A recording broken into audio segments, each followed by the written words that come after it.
Hello everyone, আসসালামু আলাইকুম। সবাই কেমন আছেন? আলহামদুলিল্লাহ আমিও ভালো আছি, তবে একটু অসুস্থ। সেই ঈদের পর থেকে অসুস্থ, একদম ব্যাক পেইন, কাজ করতেও কষ্ট হচ্ছে।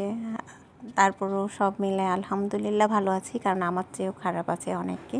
তো আজকে একটা ওল্ড ভিডিও শেয়ার করলাম। ভিডিওটা ঈদের আগে, আপনাদের ভাইয়ার বার্থডে ছিল। তো প্রতি বছর ঘরোয়াভাবে ওর বার্থডেটা সেলিব্রেট করি এবং চেষ্টা করি ওকে খুশি রাখার, কারণ প্রিয় মানুষদের বিশেষ দিনগুলো আমার কাছে অনেক ইম্পর্টেন্ট। সেটা হোক আমার হাজব্যান্ড, আমার বাচ্চারা, আমার ভাই, আমার ভাইয়ের ছেলে, আমার পরিবার, মানে আমার পরিবারের সবার বিশেষ দিনগুলো কেন জানি আমার কাছে বরাবরই খুব স্পেশাল থাকে।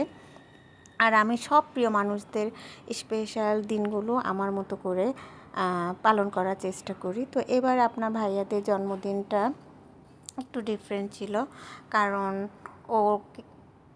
ওর শরীরটা অনেক খারাপ ছিল। তো ওকে না বলে ছোট্ট একটা আয়োজন করলাম। তো যেহেতু আমি মায়ের বাড়ির পাশে থাকি, তো মাকে ছাড়া আমার কোনো প্রোগ্রাম একদমই যেমন পূর্ণ হয় না, সেই আর কি। তো আমার ভাই বোন এখানে সবাই আমার প্রিয় মানুষ। এই পাশে আমার বড় ভাই, এই পাশে আমার মেজো ভাই, আর মাঝখানে আপনার ভাই, এখানে আমার দুই ছেলে, এখানে হচ্ছে সাইদ আর এখানে হচ্ছে রিহান। তো এই হইল। আর পাশে তো আপনারা মুক্তা, আমার পরিবারের সবাইকে কম বেশি আপনারা চিনেন, তো আর ইন্ট্রোডিউস করে দেওয়ার দরকার মনে হয় না।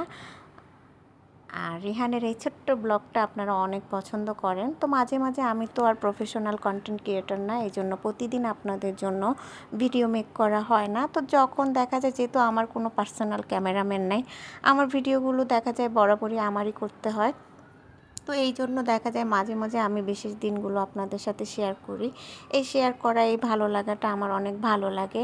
তো আমার প্রিয় মানুষদের প্রিয় দিনগুলো আমি আপনাদের সাথে শেয়ার করি, আপনারাও যেন পরিবার নিয়ে এইভাবে আনন্দ কাটাতে পারেন, এই আর কি। এই সামান্য খুশিটা শেয়ার করা, আর কিছু না।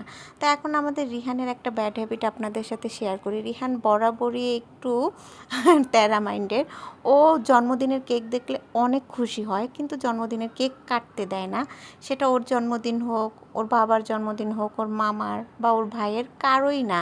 কারণ ও কেক কাটলে খুব কান্না করে, মানে কেক কাটতে দিবে না। কেক সামনে থাকবে, ও হ্যাপি বার্থডে বলবে, গান করবে, ডান্স করবে, ও দেখেই খুব শান্তি, মানে খুব খুশি হয়। কিন্তু এটাকে কাটতে দিলে ও মন খারাপ করে। ও আজকে খুব কান্না করতেছে। তো এখানে হচ্ছে ওর মেজো মামা, তো বড় মামা তো সবাইকে কেক খাওয়াই দিতেছে। তো এই আমার মিন্টু ভাইটা এত শয়তান, তো সে তার ভাগিনাকে খুব জ্বালাইতেছে। ও যেহেতু কান্না করতেছে, ওকে আরও কান্না করানোর জন্য সে বারবার কেক কাটতেছে। তো যার কারণে রিহান খুব স্যাডনেস ছিল, খুব কান্না করতেছিল। বেচারা কান্না দেখে আমার মনটা খুব খারাপ হয়ে গেল, কারণ ও খুব অভিমানী।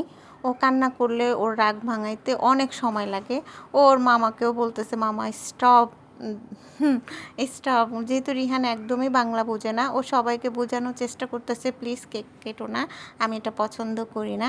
কিন্তু তারপরে যেই কথা সেই কাজ, আমি আর ওর মামাকে কেক কাটতে দিই নাই। আমি বেচারাকে কান্না থামাইতে পারলাম না। ওর মামাটা এত তেরা, সব সময় ভাগিনা, মানে শুধু যে রিহান তা না, সবগুলি ভাগিনাকে মানে কান্না করাবে, এটা তার একটা মানে কি করবো, তার একটা অভ্যাস। সে ভাগনাদের খোঁচা মারতে, দুষ্টামি করতে পছন্দ করে। এমনিতে আমার ভাইরা আবার মন মানসিকতা সবারই ভালো। তো এখানে আমার 3 ভাই আছে, আলহামদুলিল্লাহ 3টা ভাই পাইছি, তিনোটাই মাশাআল্লাহ অনেক ভালো। তো এখানে আজকে আমি তেমন কিছু করতে পারি নাই, এই যে বললামই তো শরীর ভালো না। তো তার উপরে আমি আজকে বিরিয়ানি করছি, আর আমার হাতের বিরিয়ানিটা অনেক মজা হয় আলহামদুলিল্লাহ। আমার পরিবারের সবাই খুব পছন্দ করে। তা আজকে আমি বিরিয়ানি করেছিলাম, যেহেতু একটা বিশেষ দিন, আমরা 2 পরিবার মিলে খাবো। তো এই আর কি। ভাইয়া খেয়ে তার রুমে চলে গেল। এত মজা হয়েছে যে বিরিয়ানি প্রায় শেষই হয়ে গেছে। তো ভাইয়া বললো আলহামদুলিল্লাহ রান্নাবান্না খুব ভালো হয়েছে। তো আসলে বিশেষ দিনে পরিবারের সবাইকে নিয়ে একসাথে একটু ভালো খাওয়া, একটু আনন্দের সময় কাটানো, এর চেয়ে মনে হয় আর বিশেষ কিছু হতে পারে না। তো আমি চেষ্টা করি, এই আর কি। তো সবাই ভালো থাকবেন।